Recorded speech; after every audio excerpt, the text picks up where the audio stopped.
Om Sri Sai Ram. Dhyana Vahini, Chapter 13, Developing One-Pointedness. The wayward mind wanders hither and thither, but it is possible to fasten it on one fixed point by means of steady discipline and persistent training in spiritual discipline.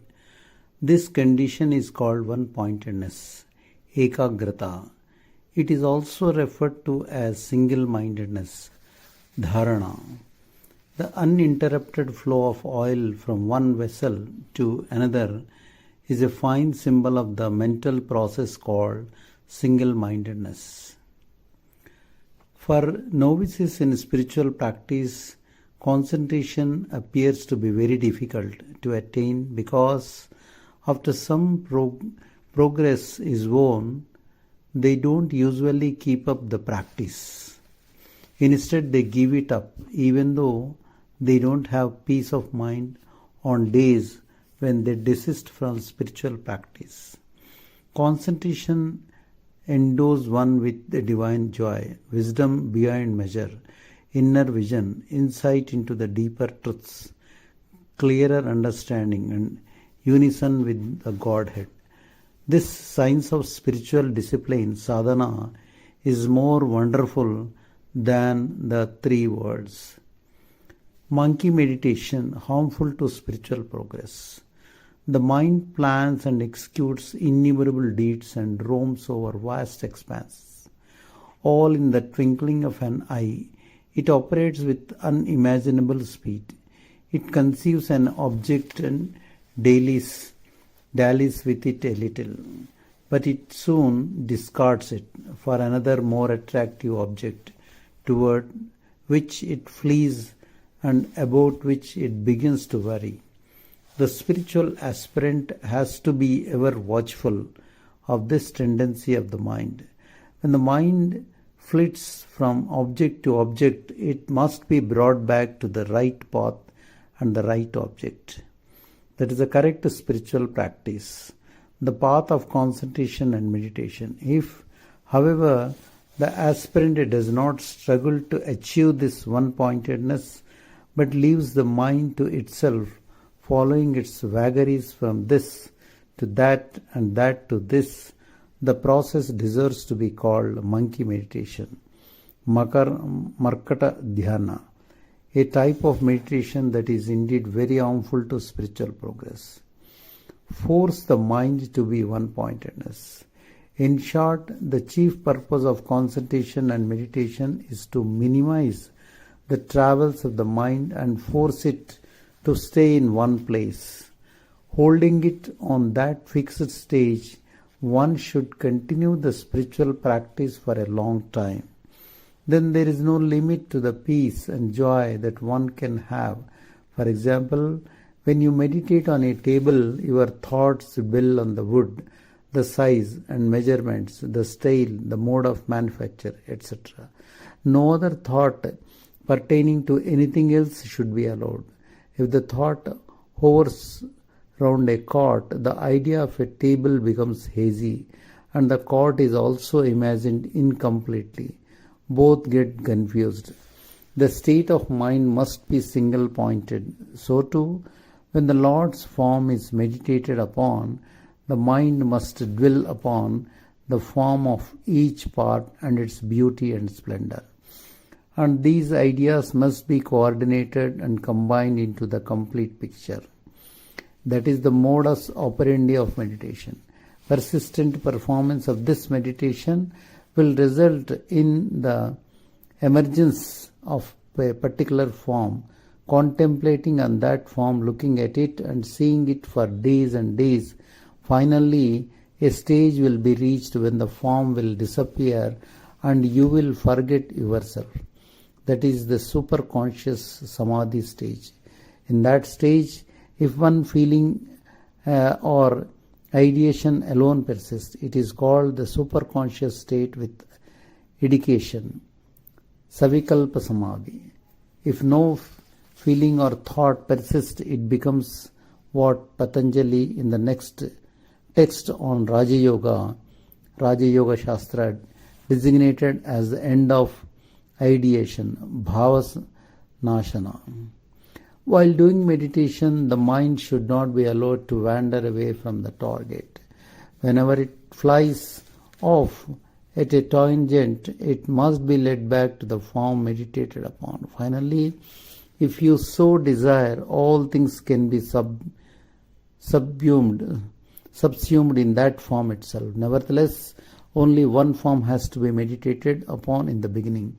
You should not change daily one form to another. Again, during the spiritual practice, you should not indulge in thoughts about things you don't like, that cause pain or that shake your faith.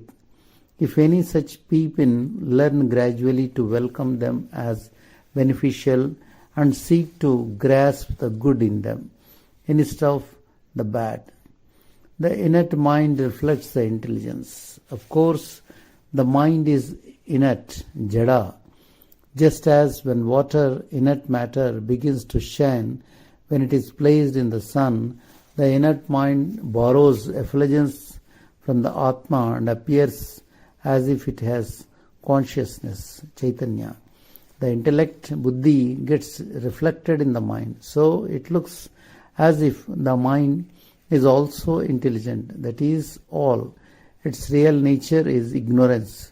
The mind is not self-effulgent like the Atma.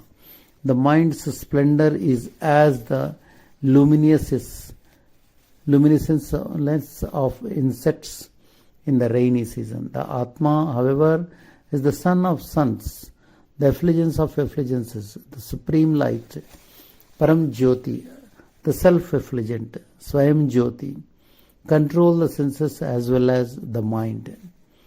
The senses can do nothing by themselves. They are not independent. If the mind is brought under control, the senses can also be controlled. Some people undergo mere asceticism of the senses in order to control the mind. They are ignorant of the real discipline that is necessary. The real discipline is the destruction of desire. However vigilant warders may be, a clever robber can still steal in 100 amazing ways. So too, however skillfully you may try to control the senses, the mind will drag them to its side and execute its desires through them. Note how the sage Vishwamitra, in spite of austerities, fell before the wiles of the celestial nymphs, Apsaras sent by Indra to tempt him. If only the outer door is closed and the inner door is left unbolted, calamity is certain. But if both the exterior and the interior doors are safely bolted, you can sleep peacefully. For no thief, however clever, will find it easy to enter and do harm. Therefore, the aspirant should establish mastery over the external senses. Then the mind, immersed in the continuous succession of subject-object, Vishya, relationship, has to be controlled by means of peace, Shanti, and renunciation, Vairagya. When that is done, one can experience real spiritual bliss, Ananda, and visualize the Atma in its real form. That is why Krishna once told Arjuna, those who aspire to have mastery over the senses must have full faith in me. The senses are always extrovert in nature. They are greedy for external contact. Therefore, they drag the ignorant perpetually toward external objects. So the spiritual aspirant, endowed with the discrimination and renunciation, must place obstacles in their outward path and suppress their outburst, just as the charioteer, wielding the whip and the reins, does to the raging steeds. Uncontrolled senses cause great harm. People in their grip cannot engage themselves in meditation, even for a single second. Cultivate good habits before concentration. Form, rupa, is fundamental for concentration and meditation. Even in the absence of the form in front of you, you should have the capacity to visualize it. This is not so difficult for those whose concentration is correct. but some practice concentration without first cultivating good habits and right conduct. That is a sign of incomplete knowledge. Concentration must have the pure qualities, sattva-guna, as the basis. The mind has to be purified by proper treatment of the character through good habits. Concentration has to follow this purification process, not precede it. All effort for concentration without cleansing the mind is a sheer waste of time. Many great men have ruined their careers by aspiring early for concentration without the discipline of good habits. Make slow but steady progress. Again, in concentration, you must be careful not to have as the object something your mind does not like. For however hard you try, your mind will not stay on it. Therefore, in the beginning, have some object that is a source of joy. Sit in the lotus Padmasana pose and fix your eyes on the tip of your nose. In the beginning, for a minute, then for 3 minutes, then for 3 minutes, some days later for 6, and after some time for as long as 9 minutes. Thus, the concentration has to be strengthened gradually without undue hurry. In this way, it can be held for even half an hour with the lapse of time, but don't force the pace. Slowly and steadily the discipline must be developed. With practice, the mind will get fixed and the power of concentration will increase. To attain concentration and acquire one-pointedness, you must undergo exertion to some extent. You must fasten your mind on the Lord and keep off all other thoughts from the mental plane. By constant exercise of this type, your vision will be firmly fixed on the Lord residing in your heart. That is verily the goal, the full fruition of meditation. Concentration, according to yoga scriptures, is the fixing of the mind on one object. Without any deviation, concentration alone can make meditation successful. Its very nature is one-pointedness. Its power will negate hesitation. It is caused by spiritual bliss. The name is essential for meditation, for that alone can ensure quick success. Even if complete faith is not forthcoming quickly, the practice must not be given up or changed. For practice will certainly yield victory. Meditation is spiritual strength, the strength that will keep off the disease of worldliness, samsara.